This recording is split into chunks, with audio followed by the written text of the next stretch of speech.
Time is ticking.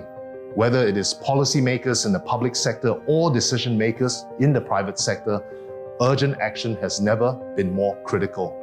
The latest report by the UN's Intergovernmental Panel on Climate Change is a code red for humanity. Sadly, the repeatedly ignored warnings by scientists over the past decades have now become reality. As a global real estate company headquartered in Singapore, CDL is glad to have started our sustainability journey over 2 decades ago. Since 1995, we have embodied our ethos of conserving as we construct, and we believe that businesses can play a key role to building a sustainable future. Green buildings have been a top priority in the way we design, build, and manage our properties.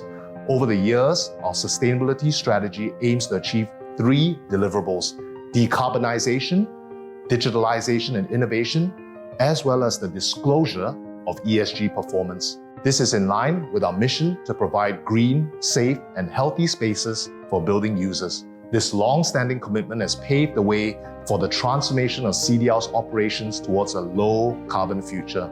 In February this year, CDL became the first real estate developer in Singapore and the first real estate conglomerate in Southeast Asia to sign on to this World Green Building Council's Net Zero Carbon Buildings commitment. Going forward, CDL will further accelerate our climate action to ensure that our business is not only doing good for all stakeholders and the environment today, but also contributing to a more resilient world where generations to come will enjoy, prosper, and live with good health. The development of climate change solutions is an ongoing and collective effort across multiple levels, and there are many opportunities for Singapore to be engaged actively.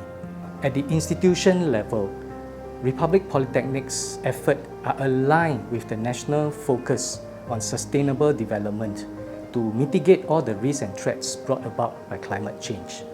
Our campus have been recertified as a Green Mark Platinum Award in 2021, and there are various efforts to reduce energy consumption in our campus through the retrofitting of our chiller plant, conversion of AC fans to electronically commuted fans, the installation of solar panels in 9 building rooftops, as well as the changing of lighting type to LED.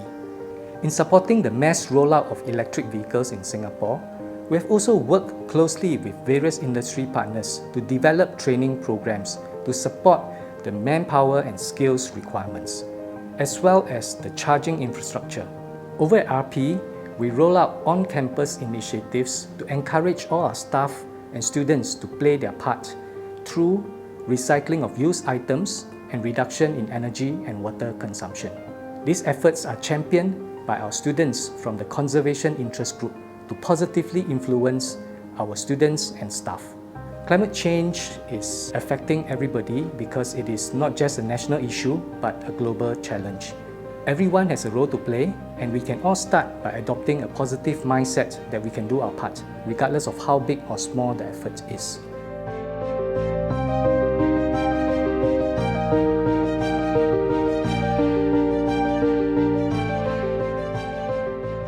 Ladies and gentlemen, welcome back.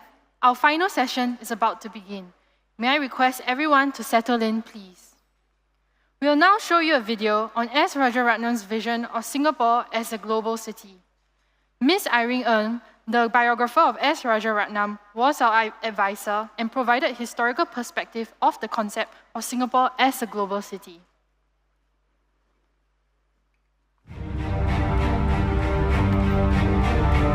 The early 1970s, years of crisis. Really, there's mass unemployment.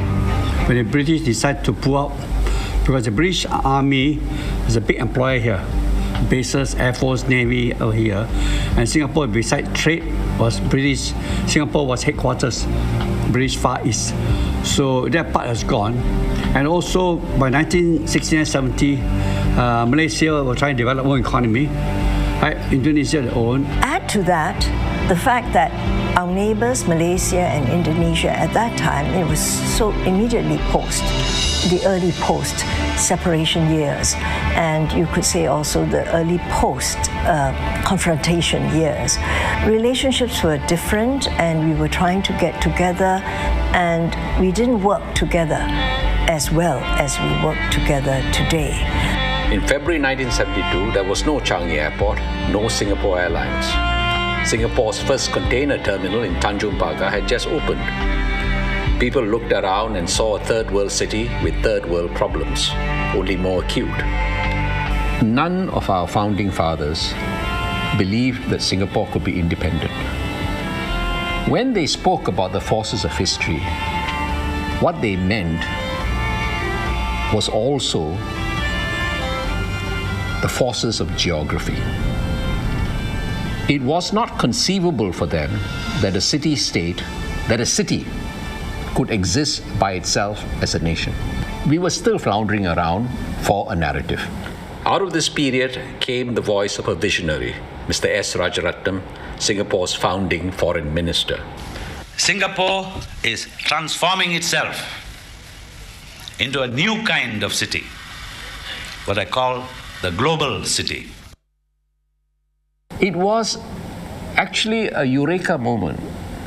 When he announced this, my generation, I myself, read it and say, "Ha-ha, that is Singapore." That's why it's important. That's why I say that it is crucial that a people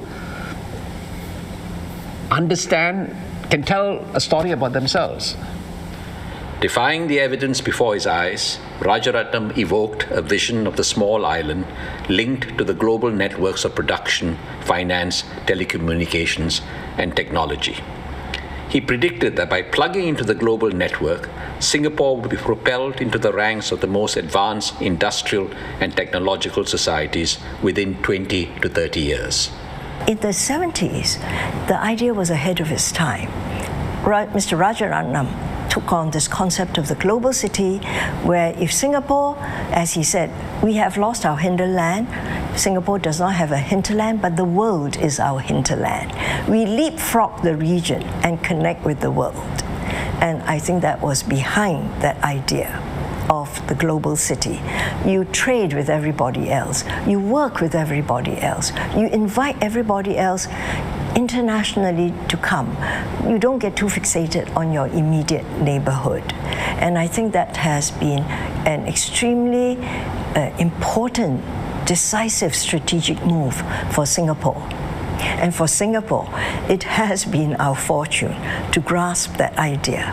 Well, Mr. Rajaratnam was right, because Singapore was basically an entrepot city, trading city of this region. We are the importer and exporter of goods and services from our neighbors, spices, rubber, tin. And the key was for Singapore to get out of the region. With multinationals, Americans, Europeans, and Japanese, they used Singapore to produce at the whole 100%. Singapore was one of the few countries that allowed 100% for multinational, because they gave us jobs, they gave us technology, they gave us market to the world. So that's very important. So from that point of view, Singapore became a global city through industrialization. While an important element of Rajaratnam's global vision speech involved welcoming the MNCs, it was more than about that. It also presaged the development of a knowledge society and the expansion of sophisticated communications technology. He went so far as to predict that with the advances in technology, knowledge would become an increasingly important element contributing to economic growth. On all counts, Mr. Rajaratnam has been proven right. Within one generation, Singapore's global approach catapulted it from an ordinary third world city into a global first world city. It was not like 9th August separation, 10th August we decided to become a global city. It didn't happen that way. It was a slowly dawning recognition. A slowly dawning recognition that grew. And when you say Singapore city-state, I mean, what does that mean?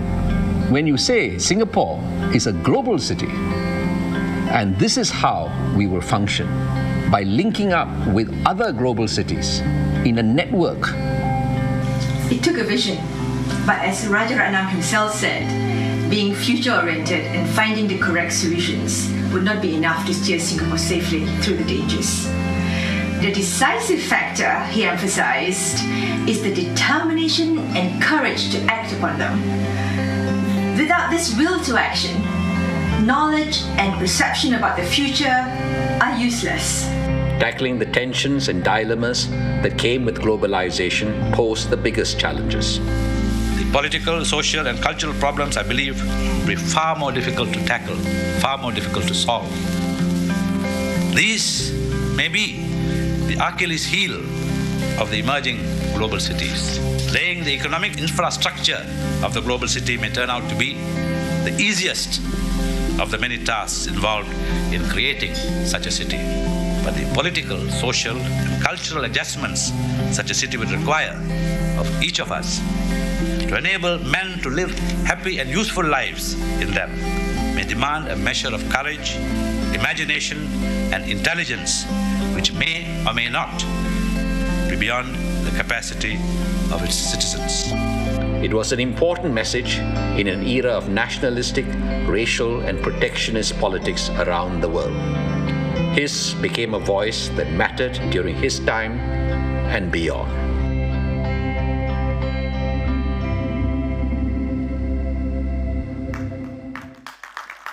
We will now have in this final session of Singapore Perspectives 2022 a dialogue with our guest of honor, Mr. Desmond Lee.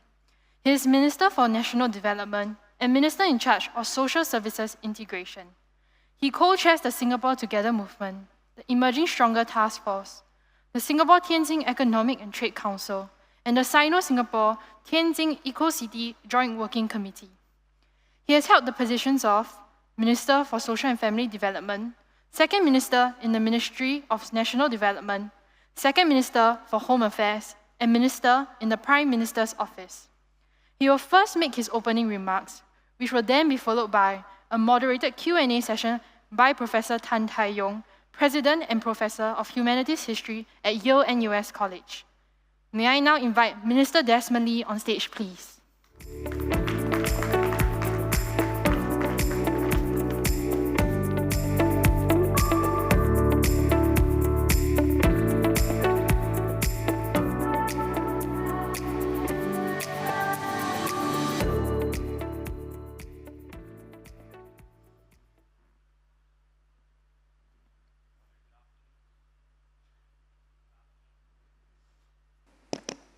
Testing.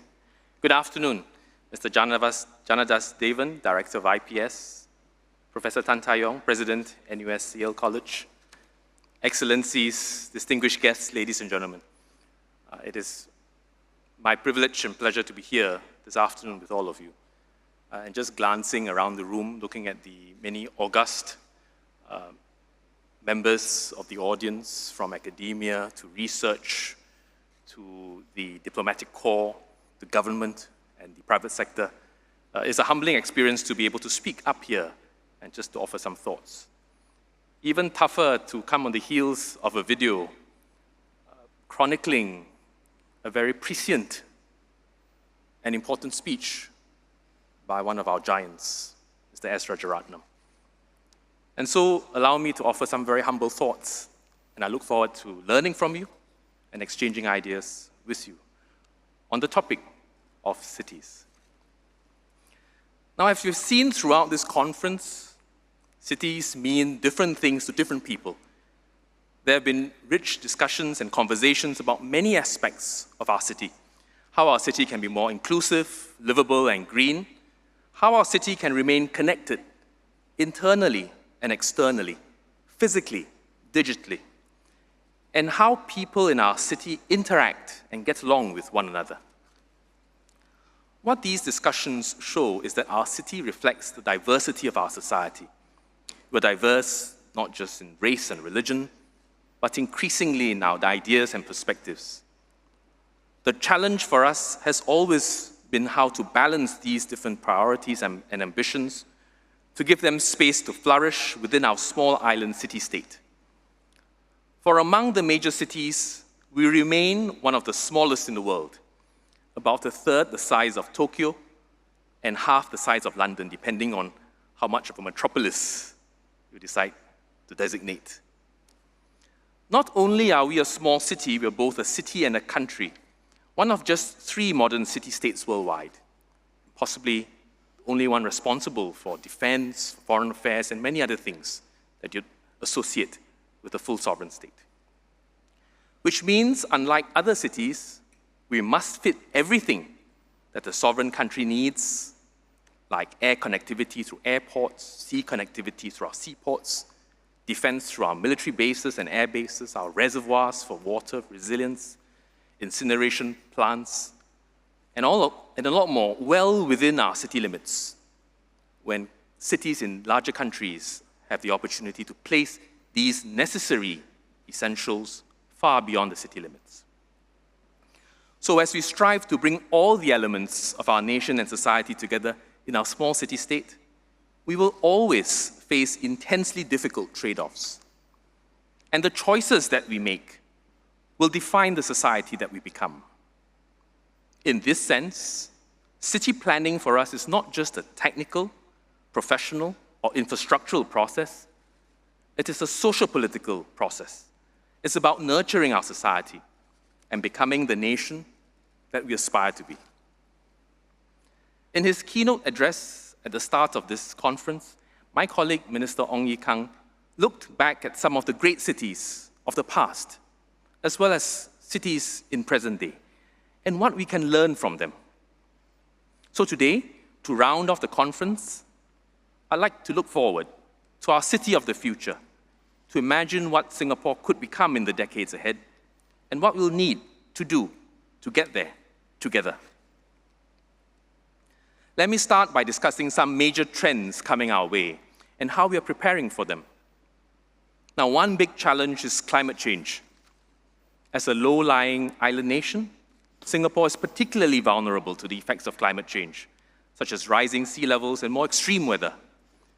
So we'll need to take steps to protect our city and our people by raising the land literally that our buildings are built on, enhancing our drainage system, constructing seawalls and polders as defenses to keep the sea out in future. And all this could cost some $100 billion or more over the next 50 or 100 years, a major, major investment, an act of faith. Beyond adapting our city for climate change, we're also doing our part to mitigate it. We launched the Green Plan last year. It has 5 pillars, which will collectively remake almost every aspect of our lives, how we live, how we work, how we get around. And if we work hard at it, pull people together, unite them, we can thoroughly transform Singapore into a truly sustainable city of the future. And just here are some of the things we're working on. We are growing Singapore into a city in nature, weaving nature more intensively into our city in many ways, actively restoring and enhancing our core biodiversity areas, which we've conserved right in the heart of our city, setting aside more nature parks, which serve to buffer our core habitats, naturalizing our parks, waterways, and street-side greenery to help wildlife traverse our city, planting 1 million more trees within this decade. And by 2030, we want every household to live within a 10-minute walk from a park. We are making our urban infrastructure a lot more sustainable too, and we must. We are making our buildings much more energy efficient while using more sustainable construction material and practices. For example, we've raised our minimum energy performance requirements and refreshed our Green Mark scheme.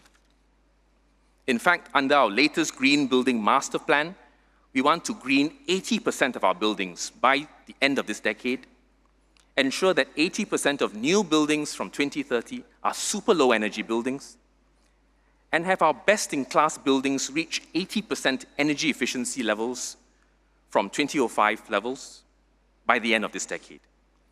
We call these targets 80, 80, 80 in 2030, focusing the minds of industry and Singaporeans on how much more work we need to do to make our city green.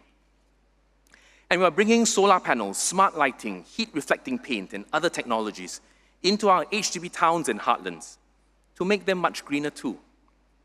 We are pushing hard on our transport system as well. We are phasing out all internal combustion engine vehicles by 2040, which is less than 20 years from now. But we'll need to invest in infrastructure to support this major transition, including an extensive network of charging points for electric vehicles all across our island. And we continue to improve our public transport network by building more MRT stations and lines, rolling out cleaner buses. And we're expanding our cycling path network to around 1,300 kilometers by 2030. We're also greening our power grid, and that's important, by installing solar panels in all sorts of places, on the roofs of HDB blocks, floating on reservoirs, and in the future, we'll strive to develop regional power grids and import low-carbon electricity from abroad. At the same time, we need more than just hardware or infrastructure improvements. Sustainability is not just about hardware. We need the software or the hardware too, by making sustainability a key part of how we live, part of our DNA, every single day. Cut down energy use, reduce our waste, recycle a lot more, bring sustainability into the heart of our schools through enhanced curricula and programs, and make our campuses greener, and create green jobs and a greener economy in areas like carbon emissions measurement or verification, energy-efficient technology, and green financing. We are supporting companies to build capabilities and do research in sustainability solutions. And our carbon tax seeks to reduce the carbon footprint across our economy. So the Green Plan really is a whole-of-nation effort. It's ambitious, it's comprehensive. We continue to push further, and we'll need everyone on board to make it a reality. But besides climate change, which is top of mind around the world, another major challenge is to continue fostering a more inclusive and united society here in our city-state. Societies all around the world are becoming more polarized along race, religion, socioeconomic status, or political ideology.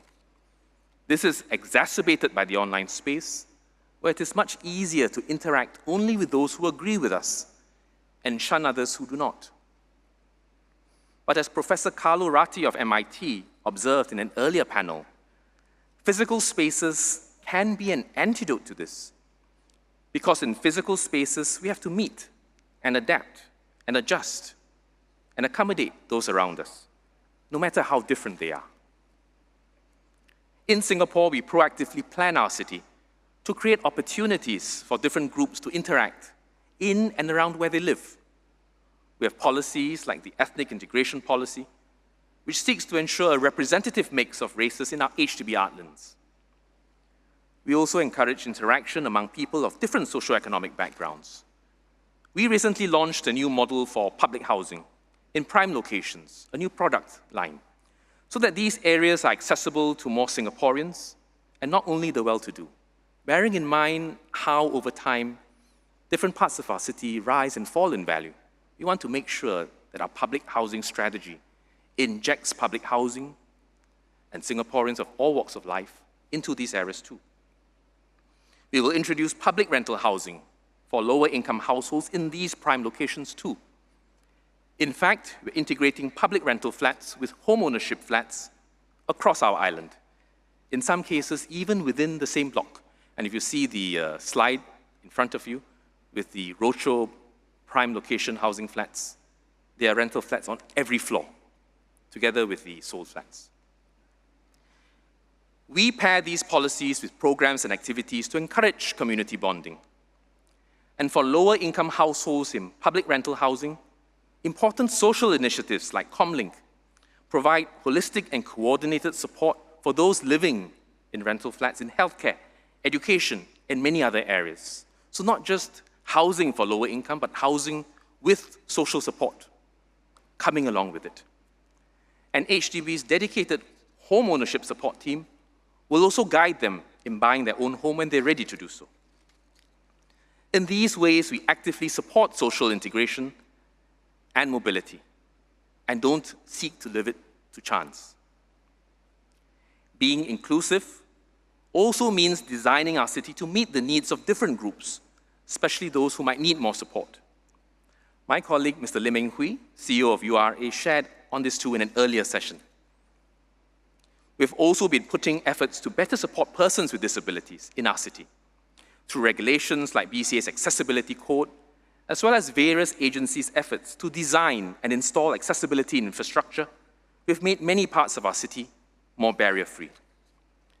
But from the everyday experience of differently abled Singaporeans, gaps still exist, which we can do more to address. And so we've set up the Accessible City Network, which brings together the public, the private, and the people sector to explore close-up ways to enhance the accessibility of our city at the ground level, guided by the lived realities of persons with disabilities, by improving wayfinding tools, for instance, or by identifying overlooked opportunities for more barrier-free features. So not just leaving it to regulations and compliance, but actually bringing communities together, building owners, public agencies, corporates, NGOs, disability groups, individuals who live, work in those areas, to identify at the micro level, on the ground level, what the problems are, fix them. We've started pilots in the CBD, as well as in some heartland neighborhoods. So it's not just about the issue, it's about the way in which we seek to address these issues on the ground. It's different. And this is just one initiative from our third Enabling Master Plan. We refresh this master plan every 5 years to lay out how we can better empower persons with disabilities in various aspects of their lives here in our city-state. These are just some of the ways in which we plan and build our city for a more inclusive society. I've talked about climate change, I've talked about accessibility and inclusiveness. Next, I'm going to talk about population aging, which is another major trend we are facing. Our proportion of citizens above the age of 65 increased from around 1 in 10 a decade ago to around 1 in 6 today. And this should rise to almost 1 in 4 by the end of this decade. We have a responsibility to take good care of our seniors, who have contributed so much to our nation's progress. So we're making steps to make our city much more senior-friendly. We have retrofitted almost all our older HDB flats to bring lifts to every floor. And where we haven't been able to do so, we continue to seek possible solutions, and meanwhile, we'll help those with urgent mobility issues to move to a home with direct lift access. We also help to install features like grab bars, ramps, and slip-resistant flooring in seniors' flats at highly subsidized rates to make their flats more senior-friendly. And our agencies subsidize senior mobility devices to allow them to get around, to meet their friends, to carry on day-to-day activities. We also want to help our seniors age in place, to stay engaged in the local communities that they are familiar with, without having to uproot to a totally new environment. So we are piloting a new type of flats, the community care apartments, which integrate senior-friendly housing with care services, communal spaces, and programs, so that our seniors can continue living independently in a vibrant community, while still getting the care that they may need with their daily activities. Similarly, integrated developments like Kampong Admiralty, and this one on the slide in front of you, an upcoming one in UT, brings housing, medical, commercial, and community facilities all together, so that seniors can easily meet their different needs within that same building. Again, besides these infrastructural features, social and community support is vital. We're developing community networks for seniors by bringing together stakeholders in local communities, volunteers, welfare groups, government agencies, and others, to engage and support our seniors together. We are preparing our city in these ways and more, so that together we can celebrate the blessings of more good years for our seniors and benefit from their wisdom, experience, and guidance for many more.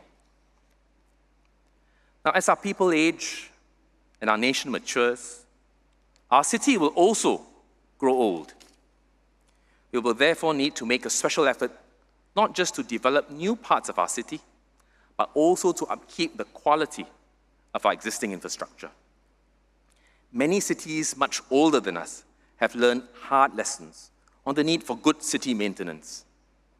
The neglect of roads and highways may give rise to more accidents. Damaged and leaking pipes could lead to declining water quality. Buildings that fall into disrepair become safety hazards or hotspots for crime. So we're working hard to guard against urban decay. We upgrade our HDB flats as they age, to keep them in good condition through the HIP, or Home Improvement Program. In fact, we'll do 2 rounds of HIP, highly subsidized, for each HDB flat. Once when they're around 30 years old, and a second time when they are about 60 to 70 years old. We've also rolled out a periodic facade inspection regime to regularly check building facades for any signs of degradation, so that issues can be rectified quickly before incidents occur. And we'll continue to push the boundaries of facilities management and maintenance by exploring how to use more advanced technologies to take care of our buildings as they age, as well as integrated and aggregated facilities management, which bundles different services across clusters of buildings together for better economies of scale. At the same time, for those older buildings that form an important part of our collective heritage, we will not only keep them in good condition for our future generations, but will also refresh them so that they remain vibrant and relevant through time. In this way, the future of our city remains connected with our past, with our memories. Finally, one evergreen challenge that we grapple with is how to make the most of our very limited land to cater to the many competing needs and growing needs that we've described as our society continues to progress and our aspirations evolve, grow, and amplify. We need more space for housing. Demand has risen, partly because of the echo boomer generation, who are the children of our baby boomers born in the 80s and 90s, who are now starting their families and seeking their own homes. But demand is driven partly also due to changes in social structures, aspirations, wants, and needs. Smaller households, including more single-person households, and children and their parents preferring to live apart rather than in multi-generational homes. At the same time, we want more space for nature and greenery for respite and mental well-being, as more Singaporeans develop a greater appreciation for the outdoors, especially during this pandemic. And we need space for more healthcare facilities, cultural and recreational amenities, seniors facilities, economic areas for new industry, laboratories for research and innovation, among many, many other demands. But we only have about 730 square kilometers of land. So we need to be very disciplined and creative to make room for all these different needs. Our challenge is very different from the challenge of other cities in much larger countries. So we have to coordinate tightly across agencies, carefully plan the different parts of our island to achieve the balanced mix of land uses. We have to plan long-term. We have a master plan to guide our development over the next 10 to 15 years, which we review every 5 years. And every 10 years, we update our long-term plan for the next 50 years and beyond. We employ a variety of strategies to maximize land use. We intensify our use of land, for instance, by building higher, or by co-locating different facilities and stacking them on top of each other. We reclaim land where feasible, and even use underground spaces, guided by our underground master plan. And we redevelop and rejuvenate existing developments to free up land for newer and more high-intensity uses. Some of these will give us large pieces of land that will enable bold and major urban transformation, such as the Greater Southern Waterfront, the Jurong Lake District, and the Paya Lebar Air Base when it is relocated. As I said earlier, as a small city-state, we face land pressures more intensely than other cities. This is our burden to bear, but it is also our calling and our opportunity, and it pushes us to keep finding better ways to make the most of what we have. Climate change, societal polarization, population aging, city maintenance, heightening land use pressures. These are trends that we can anticipate for a city and a city-state, the known unknowns. But in an increasingly volatile and uncertain world, we also need to prepare for the unknown unknowns. COVID-19 is one example. As Minister Ong put it, it is a reset button, forcing us to rethink the way we do things. How we live, work, play, travel, see a doctor in this new normal? Will we need so much office and retail space as more work and shop from home? Do our neighborhoods need more community co-working areas? How can we make rush hour a thing of the past? Innovation is born out of crisis, and the pandemic is a chance for us to do things better and smarter as we design our future city. We need to prepare for different possibilities by planning for greater flexibility in our city. For instance, we may need to safeguard more land to stockpile and produce essential material during supply disruptions, or set aside flexible white spaces for emergency use. This may mean that we can't maximize all our available land now, but it will help us to build resilience for future challenges. Recognizing the many uncertainties we face, we will develop long-term plans that will preserve flexibility and optionality for the future. For instance, through our ongoing exercise, which we call the Long-Term Plan Review. These are some of the many things we're doing to try to prepare for the future of our city. If we put them together, what kind of Singapore might we see? We could see a city that celebrates diversity, where we find joy in our commonalities and make space for our differences, where we are brought closer together through common spaces that we build together. We could see a city that is more inclusive, designed for people with different needs and abilities, not as an afterthought or a retrofit, but from the outset, with intentionality and heart. Schools, homes, streets, and parks, with people-centered design based on lived experience. We could see a city in harmony with nature, not just decorated with gardens and landscapes, but living with nature as it is in our midst, in all its beauty and majesty. We could see a climate-ready city where sustainability becomes a way of life. And perhaps even going beyond a sustainable city that minimizes damage to the environment to a restorative one that heals the damage caused. And one day, to a regenerative city, one that does more for the environment than it might take away. We could see a digitally enabled, globally connected city that also serves as home. Not just connected, but a connector, a hub for trade in goods and services, but also digital flows and the exchange of skills and ideas.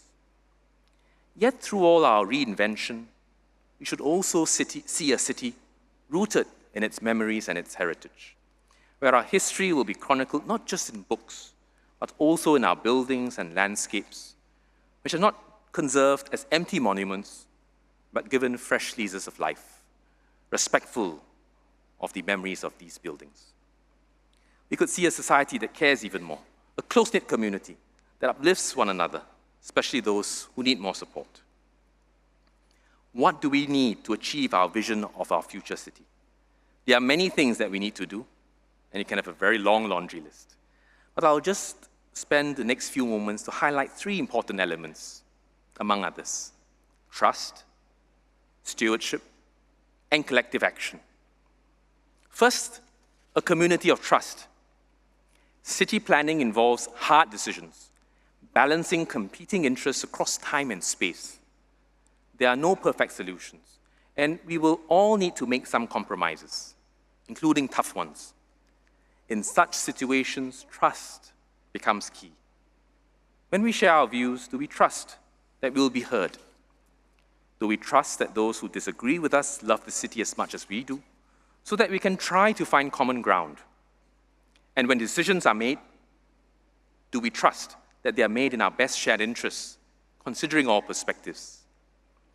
Trust doesn't mean we always have to agree, but it means we must believe that despite our disagreements, we always have the interests of our city at heart. Fostering this takes hard work. There'll be stumbles along the way, and it only comes with building deep relationships over time. The second element that we need is stewardship. Our land, our resources, they're precious. We must steward them with care. This means thinking long-term, because our city is not just for us, but for our children and their children to come. This is what our forefathers did for us. Their long-term vision gave us iconic features of our city such as Changi Airport, Marina Bay, and our MRT networks, which took many years to fulfill and have stood us in good stead. Yet they also set aside swaths of land for us. We are using these for bold urban transformation plans, which I spoke about a little earlier. As these plans are realized, they will create new and interesting spaces for the next generation, who will in turn pursue their own rejuvenation plans and shape the city in the vision that they aspire to. So let's take good care of our city and our environment today as stewards, so that future generations have space for their dreams too. The third and final element is collective action. Open conversations like the ones at this conference are important. Yet beyond discussion and ideation, let us also take action, roll up our sleeves, work together. And that is what the Singapore Together movement seeks to achieve. All of us have a part to play in the future of our society and city-state. So if I may put this question to all of us here, as we reflect on the insights from this conference, what is one thing that we will do to contribute to the city that we call home? How can we partner you? Let me conclude. We only have one city, and we must make the most of it now and in the future. There are significant challenges ahead of us, some of them existential: climate change, the possible fragmentation of society, and potential future pandemics.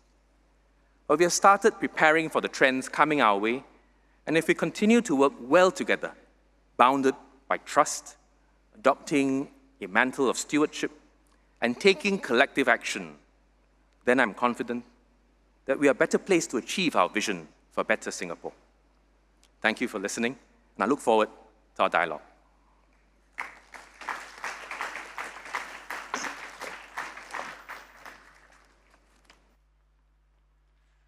Thank you, Minister. We'll now start our question and answer session. Professor Tan Tai Yong will be moderating this Q&A session. Professor Tan, please.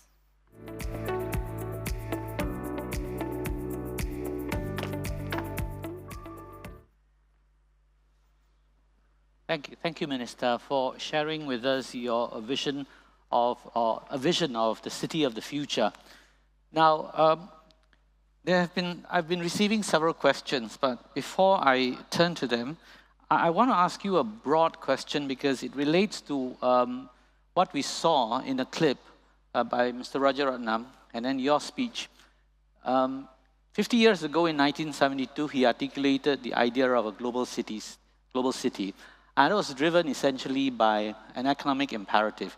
Singapore is to break through limitations of size and geography and connect with global cities in order for the new nation state to survive, thrive and survive. And to all intents and purposes, Singapore has succeeded in doing that through the embrace of technology, by being part of trading networks.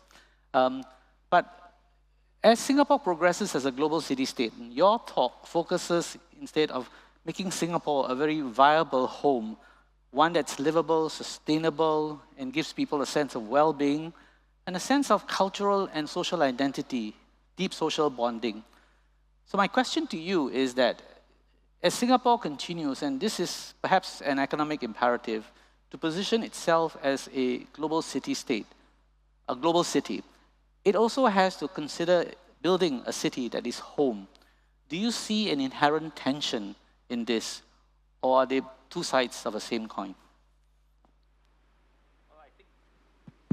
I think first and foremost, as a city-state, we have to be home.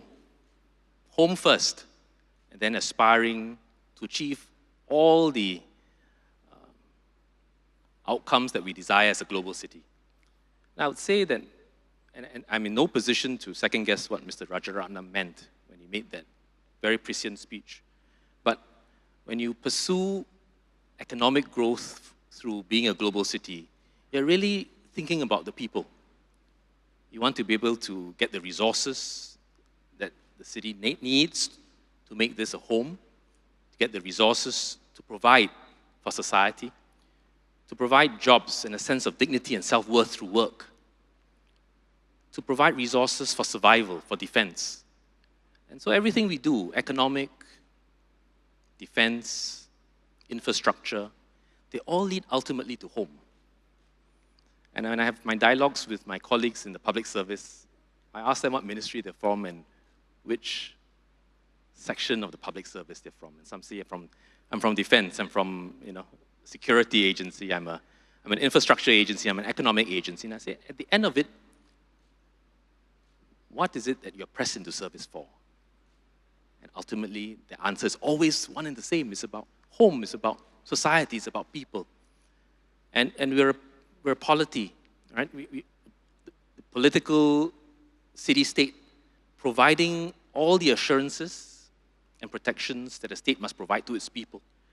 And so as we aspire to be a global city, we must first and foremost make the people of the city feel comfortable at home. And I would say it's not through cerebral action, but from the heart. Because when you say, I'm home, and you land after a long trip, tough work trip, when you land at Changi and you say, I'm home, it comes from the heart. A sense that I'm proud of this place, the memories are still there, they'll not be washed away. There's an emotional connection to this land, to its buildings, to its people, to its communities. And I feel able to unwind and relax when I'm home. And so ultimately, I think it's an emotional connection, a sense of well-being, a sense of affiliation, ownership, that gives us that firm foundation upon which to achieve our aspirations of being globally connected. And by being globally connected, you're really seeking to achieve the aspirations of our people. Thank you, Minister.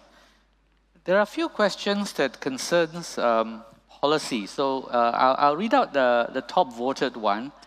And this concerns the accessibility of singles to HDB housing. So over the last 10 years, the proportion of singles across all age groups rose in Singapore, in particular among those aged between 25 and 34.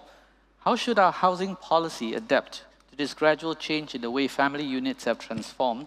There's a related question that is more specifically referencing the Greater Southern Waterfront project. There's possibilities for singles to have flats there. And maybe I'll just cluster this together because there's another question of how we can be more inclusive in our housing strategy to recognize different family structures that have started to take root. So singles, LGBT families, non-marital life partnerships, etc. So I guess this group that does not, conform to a traditional stereotype or vision of families, how do you take care of this group of people in Singapore's housing plans? Yeah. So Singapore is unique in that the majority of people live in public housing. It's been a real strength. It has enabled us to ensure affordability, accessibility, enabled people to have a stake in the community in which they live, to own and not just to rent from somebody else, the roof over your head. It has enabled us, through what people might see as rather intrusive policies, to secure the diversity, ethnic diversity of our neighborhoods, so that they become microcosms of Singapore, wherever you may go. And it's allowed us not just to fulfill the aspirations of the young, but also to help seniors monetize in their old age and fulfill their needs for retirement. But as I said in 2018, we need to continue to evolve all our policies, bearing in mind that our society is never static. And so over the last few years, we've had to make major changes along the way. Some major, some less so. Enhancing grants for singles. They used to get it if they lived with their parents. But we recognize that many of them also live near or desire to live near to provide care. And many singles sacrifice their well-being, their possibilities of setting up their own families to care for their seniors as their brothers and sisters make their own homes, and the burden then falls on their shoulders. So we've made adjustments along the way, and even recognizing the challenges that single-parent families face, both divorcees as well as unwed families, unwed parents, the challenges that they face, bearing the burdens all by themselves. We've made changes to housing eligibility. In the last decade, we started by opening up public housing, subsidized public housing, to singles. And you could see that although you made it available, there was huge demand. It was significantly oversubscribed, and it took many years before our housing campaign, our housing program, could meet not just the needs of larger households and families, but also the aspirations of singles to own their homes. And with limitations in land and resources, you have to allocate and try to allocate in a way that meets needs. So even for married households, married couples, not all of them are eligible for public housing.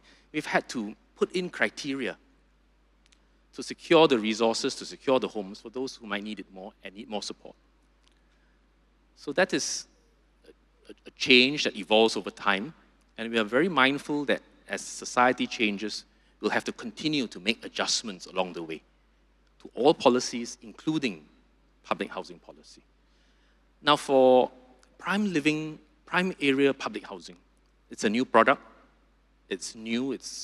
We've just launched one in November last year. And they will not form the majority of our public housing stock.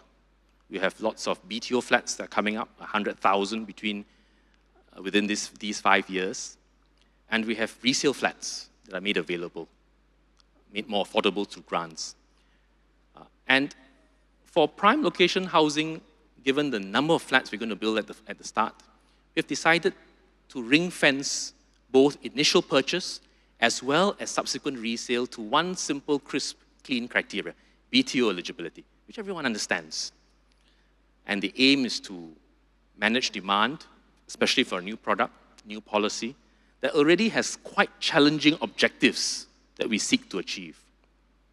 Ensure they remain affordable over time, but as I've said, we'll continue to adjust along the way as we gain more experience. Now, the conception that singles are entirely prevented from buying these brand new prime area flats at the get-go as well as on resale is not entirely accurate. Right? If you say one person single living all by yourself, then of course BTO eligibility does not allow you. But singles looking after parents, one or both, singles with their siblings, especially when parents are no longer around, and both remain single and want to care for each other, are also eligible. And in some of these prime locations, even the one in Rocho that you see, if you look at the map of all the HDB flats around there are many 5-room, 4-room, 3-room, and others that are available on the resale market that you can buy. But having said all that, housing policy needs to evolve. It has and will continue to do so. So following on the theme of inclusivity, there's a question from Professor Tan and Sir, and this is about rental flats. So he says, being poor among other poor people may be experienced as more comfortable than being poor among the well-to-do. How do we ensure that mixing rental flats with sold flats would have the intended effect? And then a kind of related question is, what are the plans, how does the government intend to better support those in rental housing to finally purchase a HDB flat of their own? Prof. Tan is a deep researcher in this area, sociology, ethnographic studies, and I'm very indebted to him for a lot of his learning that is shared with me and my colleagues. This is an area which is always fraught with challenges. Some say, well, if you keep people in rental housing completely separate from the rest of the community, then there isn't that mixing, there isn't that lived experience, encountering people from all walks of life, from all socioeconomic status, living casually in the community, learning to relate to one another. And then you have areas of your city that become more gentrified, while others might take a downward spiral if you separate them and segregate them. On the other hand, there are concerns, as Prof. Tan highlighted, that if you put them in the company of people they perceive as being more successful, will it be a plus? Will it motivate them? Will it demotivate them? Will it be a fraud experience? I think time will tell. Having said that, this is not a brand new experiment. We already have rental flats within sold flats, some rather old flats as well. And I've visited some of these estates, visited the flats, spoken to the residents. And I would say the experience is mixed. It's mixed. It's not all one way. Not everyone welcomes it, but people also recognize that this is important for social mixing. And truth be told, when we were designing the PLH model and we talked about rental housing, I had some very strong views brought to my attention to say, better not do this. Not a wise thing to do. But you speak to different researchers, you speak to sociologists, you speak to social workers, you speak to community developers, and they say that if you do it well, if you program it well, the infrastructure is just one enabling piece. So just living with people who may be of a different socioeconomic status than you, that's infrastructure design. But you program it well, you enable people to mix and intermingle, you provide the amenities for people to share and use together. My belief and my faith is that I think that will provide the kind of social discourse that we really need to foster proactively in a society where you might see socioeconomic divide beginning to strain and pull apart. And on the second question that Prof. Tan talked about, precisely why we are pushing for community link or comlink, there was a pilot in Bedok South for some 800 families where all the agencies and social work organizations got together, understood each and every family's circumstances, understood their fears, their hopes, their aspirations, worked out a progress plan for each of them in conversation with the families, and worked collectively, cohesively, in an integrated way to help to unlock the shackles that may stand in the way of these families as they aspire to progress, help to address some deep-seated challenges they encounter, including mindset and motivations, address policy barriers that may stand in the way of them doing better in life, and helping to integrate the support that they need. And so I think the question shouldn't be what do we need to do in order to help rental flat tenants move into home ownership. Because moving into home ownership is but one proxy of stability, self-reliance, and ultimately social mobility. And if you ask social workers, they'll tell you never start off with the preconception that they must immediately move into home ownership, but start off by tackling the core issues that may impede them, and ultimately, when they've reached a level of stability and self-reliance, and they aspire to home ownership, and we help them along the way. So it's rental housing coming with the assurance of more integrated social support that we are seeking to achieve by redesigning our rental housing strategies. I'm mindful that there are questions from the floor, but just let me take one more question online, then I'm going to turn over to see whether there are questions from people sitting here. And this question is from Kishore Mahbubani, and he says, his question is, a great paradox surrounds Singapore. On the one hand, we're one of the world's most successful societies, yet instead of optimism, pessimism seems stronger among Singaporeans. How do we scrub out this pessimism? And this is now the top voted question of the lot. Any question from Prof. Kishore will be top voted because of its prescience and its incisiveness. Yes, when you go on social media, when you talk to Singaporeans, there's always that sense of worry, the sense of hesitation. But actually, if you talk to people, have deep conversations with them, there's hope, there's optimism, but there's a significant dose of realism about the challenges that a city-state faces, aspirations that people may have, and whether they can be assured to achieve them.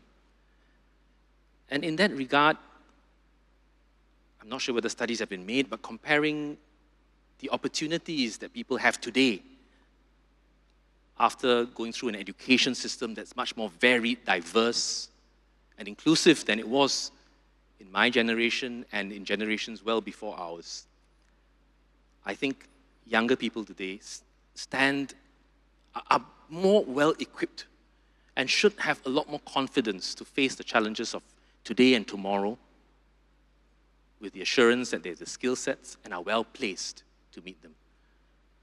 So I'd say that, yes, there might be some who are pessimistic, but there are many Singaporeans, including young ones we speak to, in the community, in schools, who are tremendously optimistic about what they could achieve if they put their heart and mind at it. And it is imperative for all of us in this room, and I'm sure many of you are, acting as mentors, acting as teachers, acting as coaches, to help address those fears about the unknown and empower our young people, not through physical skill sets or just intellect, but fire up that imagination in them. Tell them what you've done.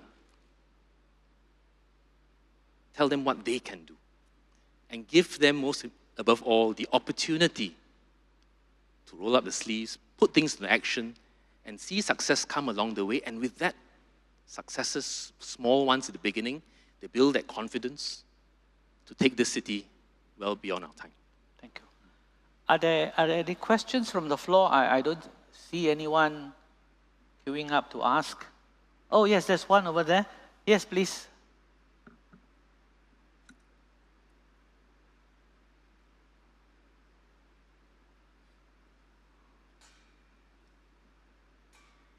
Yes, sir. Can you ask a question? We can't hear you. Yeah, that's the problem. It's not on. Okay. Sorry. Thank you, Chairman. Minister, I would like to. I'm Asad Latif from IPS. Oh, Asad. Thank you. Just a follow-up question to what Ambassador Kishore Mahbubani asked. Singapore is an excellent example, I think, of a supply-side city-state. And we have done very well along those lines. And I certainly consider myself to be a beneficiary of this system.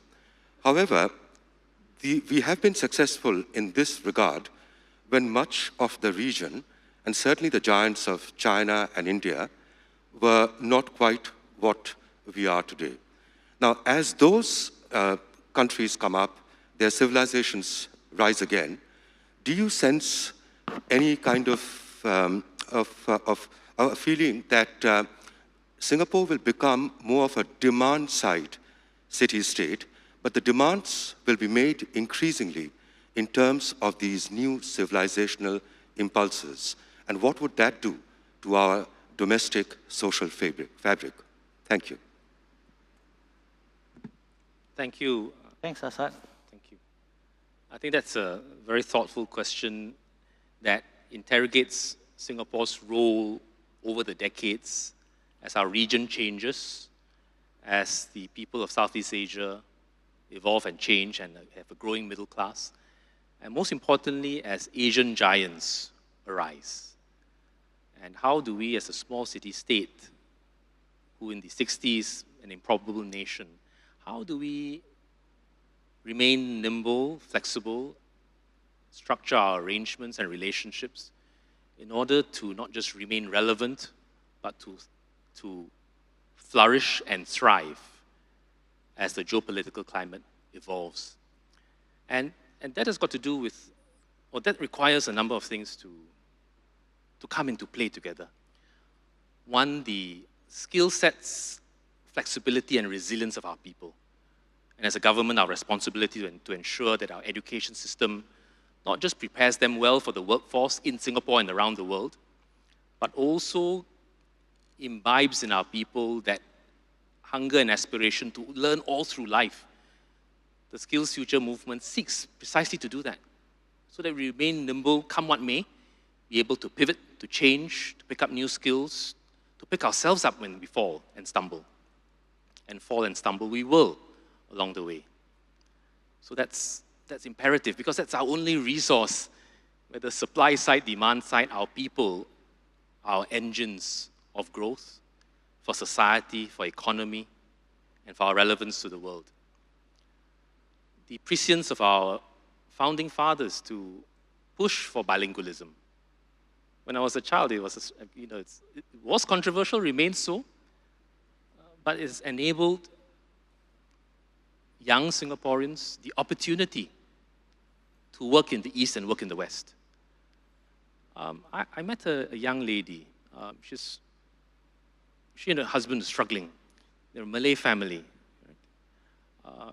And she came up to me and she said she wanted some help because her daughter is in PSLE and she needs some help with her Chinese. I said, wow, okay, what studying. She says she's studying Chinese, and she learns Malay from the parents and grandparents. But she wants her child to be trilingual. And she says, look, I want my child to be able, when he grows up, to operate in the region, and with Malay and English, he will. With the West, it's English, and with Chinese, connecting to China. That hunger, that motivation, coming and asking, is there tuition, are there classes? This final year, very important. The last 5 years, some support, but can we have even more support? And by the way, all three of my children are trilingual.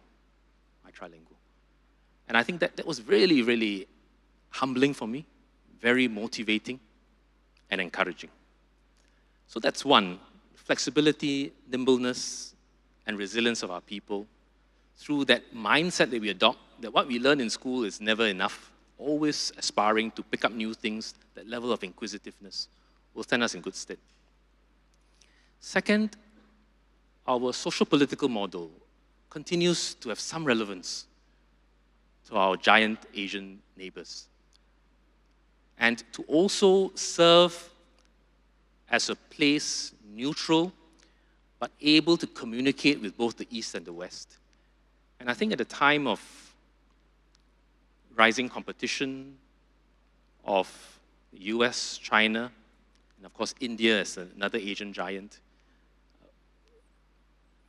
I wouldn't say confrontation, but competition rising, heating up, I think Singapore continues to play a relevant role. And our government, our corporates, our chambers need to continue to connect more deeply with our region and with the larger countries. So we do things with both the US, we do things with China, we have projects with India. And we've made a big push to try to get our younger people to go out into Southeast Asia, to go out into the region, to connect with young people in Southeast Asia, to learn their language, to learn their culture. And I think that will put us in a better position, whether Assad is supply side, demand side. I think that gives us some strength as a nimble, flexible city-state. I think there's a question around table 12 or table 7. Yes, please. Okay, thank you, Minister Lee, for the sharing just now. And I think that my question is actually really related to the previous question. So my question is about how we're increasingly globalized city-state. There's a lot of access to opportunities in other countries, but also the competition is now on a much more global scale. So we hold our education system in really high regard, but there seems to be a quite high occurrence of brain drain in Singapore, especially because people tend to cite our very competitive job industry or wanting to go to other countries for opportunities. So how do you think we could address this problem in the coming years? Since we want to keep up with global competition, but we also want to ensure that our students aren't overly pressured by this global competition. And it seems like this competition is only set to increase in the coming years. So, Minister, before you answer, there are a few questions coming online also about wanting the voices of youth to be heard in all these planning, because this is a question that relates to their future. What sort of society are we having? Are we planning to have? There are a number of questions here about, well, how do the young have a say? How do we get them to resonate with the kinds of plans that the government is developing? And a broader question is participatory democracy. Something that is useful as we plan for the future, the city of the future. So we'll take that as a group. Yeah. Maybe can I ask the young lady for her name so that I can address her? Can we have your name? Sorry, I didn't catch your name earlier. Can someone pass her the mic again so that we can table 7, I think. Yeah. Hi, I'm Kim Ng from NJC. Kim. Thank you, Kim. I start off with the broader question that the Prof posed to me and then get into the area that you're talking about, because it's a very important issue for the well-being of our workforce, including our future workforce, and in a way feeds into all these surveys we get about the happiness of our workforce, the contentment, stress levels, and their motivation to continue fighting on. But on young people and how they can get involved more deeply in understanding, first and foremost, the nature and character of our city-state, the trade-offs that we've had to make, have a say in where they want the equilibrium to be in time to come as they take over leadership of the city-state. We've provided platforms. So participate on your own, bring your schoolmates along as part of your school's outreach efforts. For the long-term plan review, we've had deep conversations. We've had students join us, ask very reflective questions, ask difficult questions, seek to bring their voice to the table. And they're in the room, virtual room no doubt, with architects, with planners, with public officers, with the private sector, with entrepreneurs. And they're prepared to stand up, put up that Zoom hand, and voice their opinion. And that is why in reply to what in my earlier reply to Prof. Kishore, when we engage young people, there is that sense of optimism. They're not, you give them the opportunity to speak, there is that optimism. Yes, of course, there's worry, there's concern about the future, but they're well placed and they want to have a voice and they want to roll up the sleeves and have a part in the action. So long-term plan review is just one opportunity. Our green plan conversations that we want to lead into actual action on the ground. Start with small victories, run small projects on the ground, giving them the confidence to build up greater knowledge, confidence in sustainability, in the urban environment, in conservation and so on. Join us in those conversations, but most importantly, participate, work together. So for example, I have many young people helping us with biodiversity conservation. They don't just voice their aspirations, but we also empower them, we give them the tools, we enable them. We have mentors to guide them, to inspire them, to address their worries and concerns. And they go out in the field, going out into the community to do this work. Unsung heroes, but we should really be telling the stories of these young people who hold the torch and actually do work on the ground. On your question, Kim, about what we need to do to prevent this brain drain, I think if this question was asked 30, 40 years ago, I think it's a familiar refrain. And that's got to do with our sense of balance and how, as corporate leaders in this room, as heads of organizations, that we pay attention to the well-being of the people who work with us and work for us. It feeds into the whole narrative about emotional and mental well-being that for many decades, I think, has not been at the forefront of people's minds, whether in government, whether in the corporate world, whether in academia, that we do need to strike that balance for overall well-being. And not wanting to come across as soft, but I think we do need to have earnest conversations about work-life balance and the intrusion that digital devices cause by bringing work right into your homes. In some countries, they've taken legislative measures. In France, I understand there's legislation as to when bosses can send emails, when you can check your work. But it really is a harbinger of the impact of technology bringing work untrammeled into people's homes and causing burnout. So I think that is something that government, industry, and employers, as well as NGOs, need to come together to address. So I'll come to that in just 1 minute, but on the theme of young people, there's a question from Zainul Abidin Rashid. It's not about young people on the receiving end of policies, but young people who eventually will be leaders of Singapore. So his question is, how do we ensure that the younger and future political leaders understand the changing complexities of multi-racial, multi-religious Singapore? I look to all of us here in this room. People with lots of experience, people with lots of life experiences, to coach, to mentor.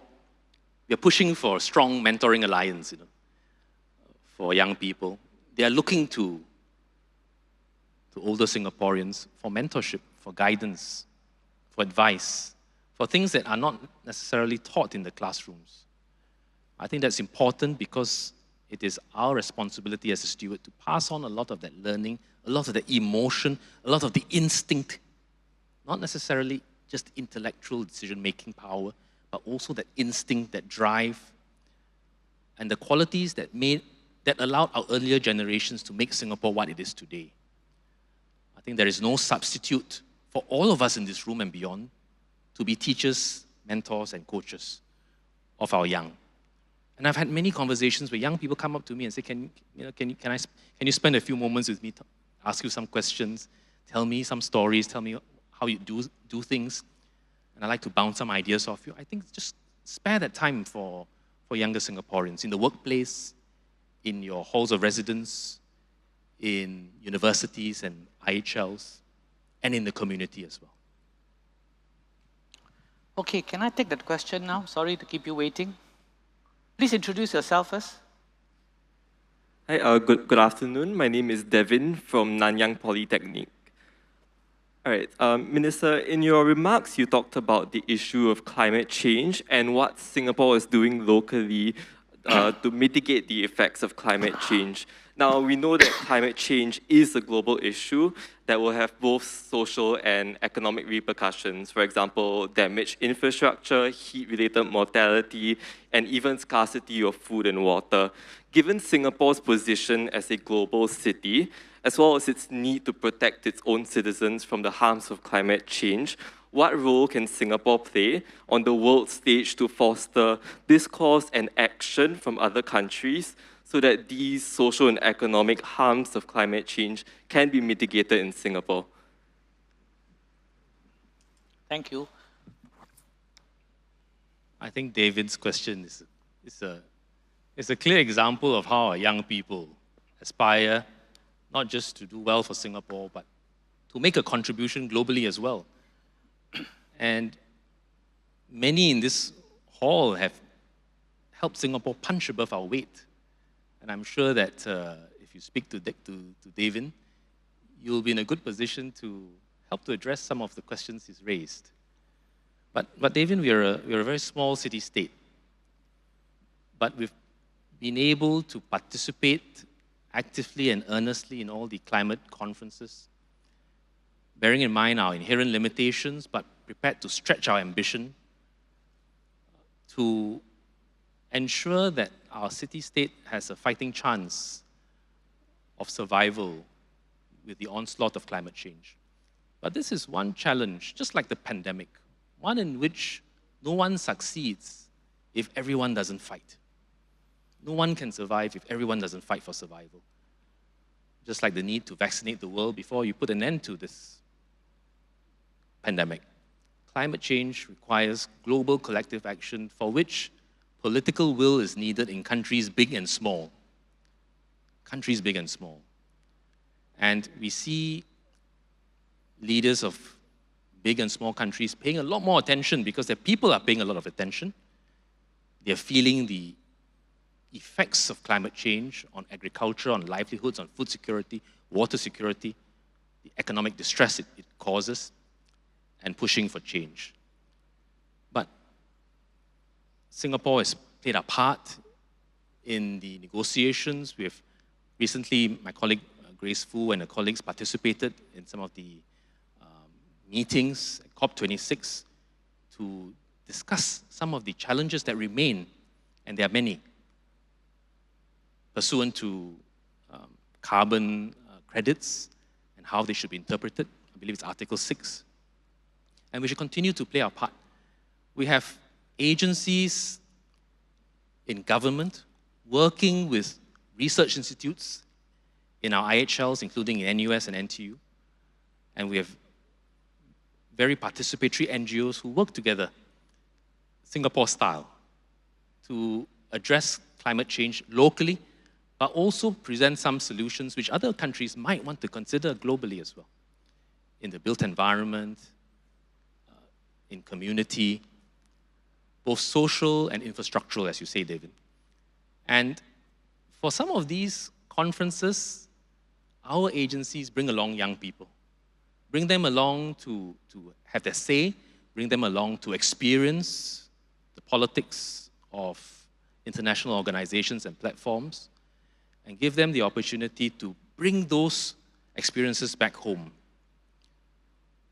Even for CBD, Convention for Biodiversity, I ask my colleagues in NParks, bring our young people along, whether they're from NGO or IHL, bring them along to see how these things are discussed internationally. Come back and share your reflections with us.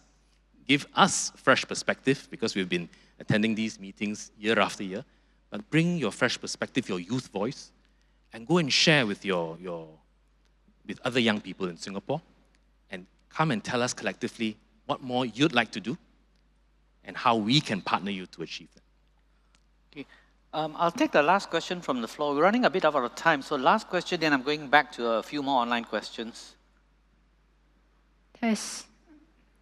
Good afternoon. I'm Angelina from NUS High. Thank you, Minister, for the insightful sharing. To add on to David's question about climate change, there was a sentiment brought up during the climate panel about Singapore becoming a leader in the region for climate and green innovations. To do this, and for others to be more receptive, we need to earn the respect of other nations in these fields. Do you think Singapore has done well to earn this respect? Thank you, Angelina. It's important to have headline commitments, but it's even more important to make sure your policy and your operations allow you to achieve those stated goals. And in Singapore, we often get criticized, you don't sign on to this agreement, that agreement, and often it's because this line or that line we have difficulty complying immediately, but give us some time, we will achieve it.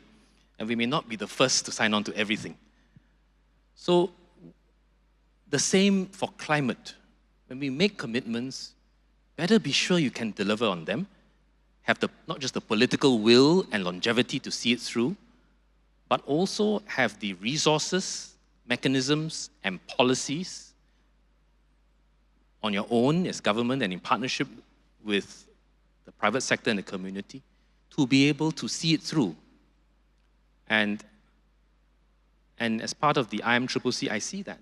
We measure it scrupulously. We look at each line of item and make sure that we are able to comply with our commitments. So Angelina, I think that is something that's rather understated, but I like you and other young people in Singapore to know that we have to make sure that when we make promises in the international arena, especially on something as important as climate change, that we have the willpower to see it through. And so the Green Plan is not an advertising campaign. It seeks to galvanize policymakers, private sector, IHLs, communities. No one is too insignificant to play a part. And to be able to achieve the kinds of goals that we need to meet in order to tackle this existential challenge that we and our children and our grandchildren face requires not just a policy solution or an infrastructure solution in the form of polders or drains, or a whole transition in our economy and the economic mix that we have, or the kinds of jobs that we do, a whole change in our way of life. How we use energy, conserve it, use water, conserve it. And it requires a total change. And so Singapore, in decades to come, just the Green Plan alone, the transformation, if we see it through, will see life change quite significantly. And that is what is needed to secure your future, Angelina, and that of your children and your grandchildren. Okay, I'm going to pose a final set of questions, and I'm clustering them for the Minister. We are running out of time. And this concerns physical spaces in Singapore. So a lot of us now interact on a digital space. Now, how do we convert that digital engagement to the physical community that we are all in? That's one dimension.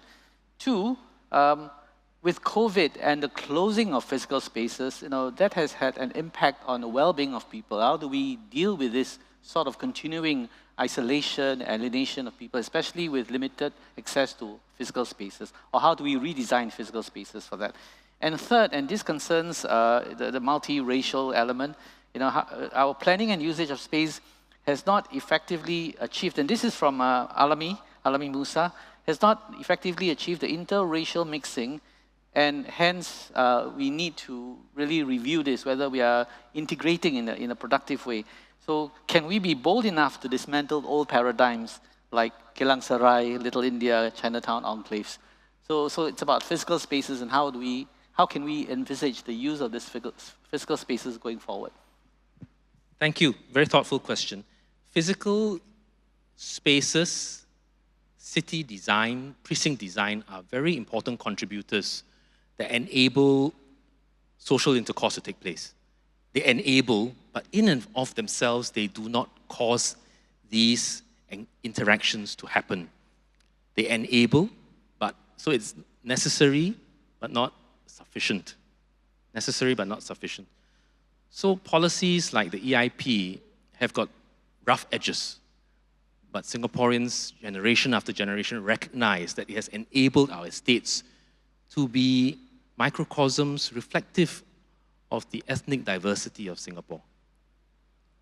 And this is important because if you don't live together, you don't meet each other in the lift, in the corridor, in the void decks, in the markets, in the shops, or you see fewer of Singaporeans of different ethnic communities, then I think your lived experience will inform a lot of our thoughts, emotions, and may feed into prejudices because we caricaturize what we do not see, who we do not meet. And so physical spaces are important, and the policies that foster the diversity in those physical spaces are important.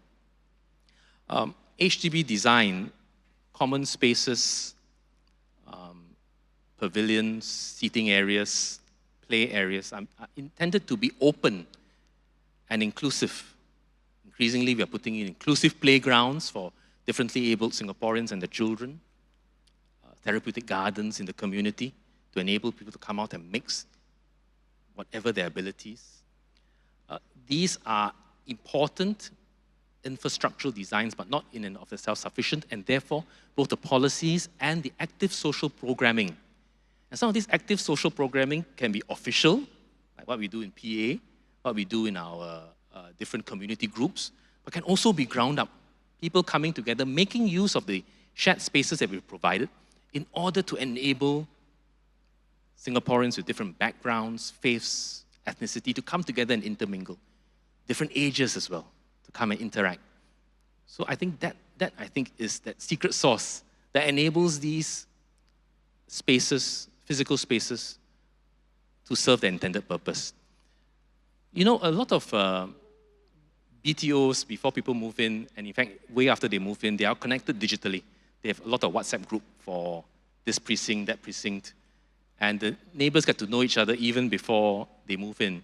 And they would do group buys, you know, they would share contacts of someone who can do the curtains, someone who can do the flooring, someone who's very good at dealing with the renovation of toilets and this and that.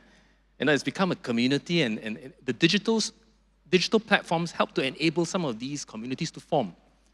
But the most successful ones actually convert that digital connectivity into real-world physical interactions, friendships. And it's in those estates where people take that next step forward. I know all of you on WhatsApp or Telegram. Now we are going to turn that into real, tangible friendships where neighborliness can be felt, can be eaten sometimes when you share your food. And in those estates, you see some of these disputes. You don't see these disputes that you see in other communities because they've fostered those kinds of community bonds. And to the point about whether we should take bold steps to dismantle some of our cultural icons like Geylang Serai, Chinatown, I would say this. I would say that these places have an important part linking us to the complexity of identity in every Singaporean. We have a national identity, we have a personal identity that could be based on our ethnicity, language, our food, our culture, our practices, our faith. There are many sub-identities that make us whole. And rather than have a homogeneity enforced upon us, through the dismantling of these cultural ballasts. I think preserve them, enliven them, enrich them, restore them. And that will give Singaporeans that assuredness, that confidence, that link to the past. That's so important for every society, to know where they came from, to know where their parents and forefathers came from, and to know that their sub-identities that are part and parcel of this rich flavor of being Singaporean is not submerged, whether through national policy or through infrastructure design. Thank you. Thank you very much, Minister. I'm afraid that's all the time we have. There are still a few more questions, which I'm afraid I cannot take up because we've run out of time, but these are all very important questions. There are questions related to waiting time for BTO, waste disposal, and that sort of thing. I'm sure there are other forums where you can actually get answers from the Minister or the Ministry. So it leaves me now to invite all of you to join me to thank the Minister for his very insightful and rich speech, and also taking the range of questions with such candor, and also with the kinds of insights that he's able to share. Thank you very much, Thank Minister. you, Prof. And I thank you all for your very insightful questions. Thank you.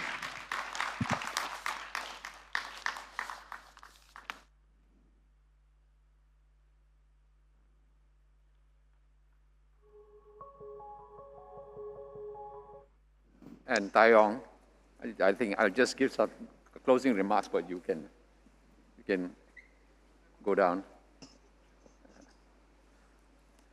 There was a story in today's papers about how the pandemic has not resulted in less work. Working from home has meant people doing more work, proportionately far more work than they used to, and it's no different organizing Singapore Perspectives.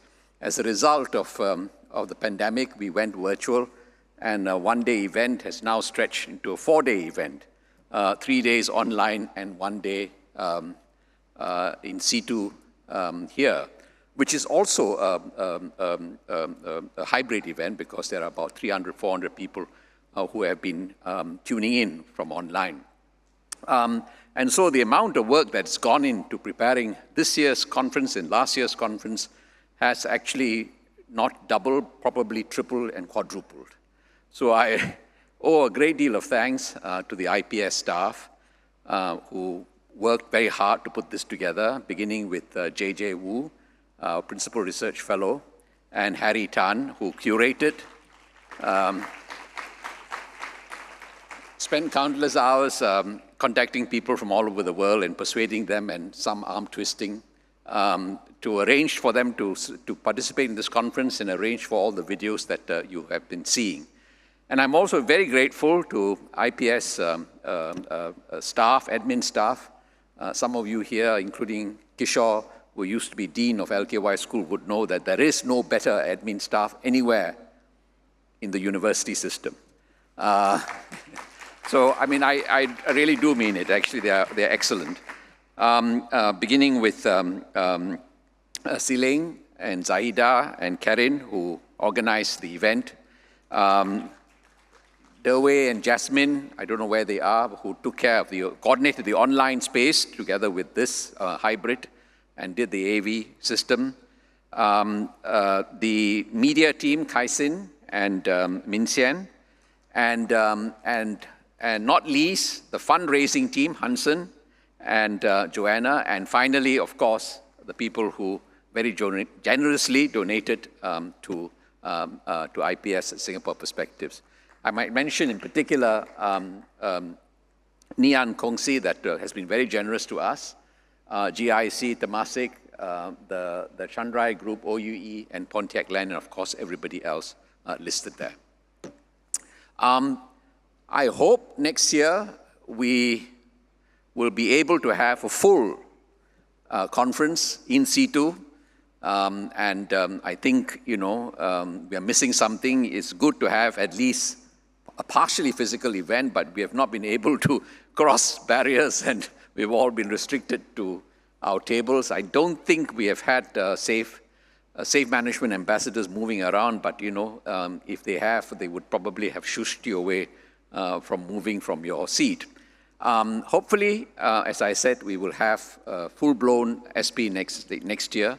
I don't know whether we will give up on our virtual sessions, perhaps not. because we have learned that, actually it does value add, and it does bring together a larger group of people covering a broader field of a broader range of subjects. I hesitate to say this. I'm sure my fellow research fellows in IPS would be chagrined, but I would perhaps announce in advance that next year's theme is going to be about work. So thank you very much for attending today's conference. Thank you very much.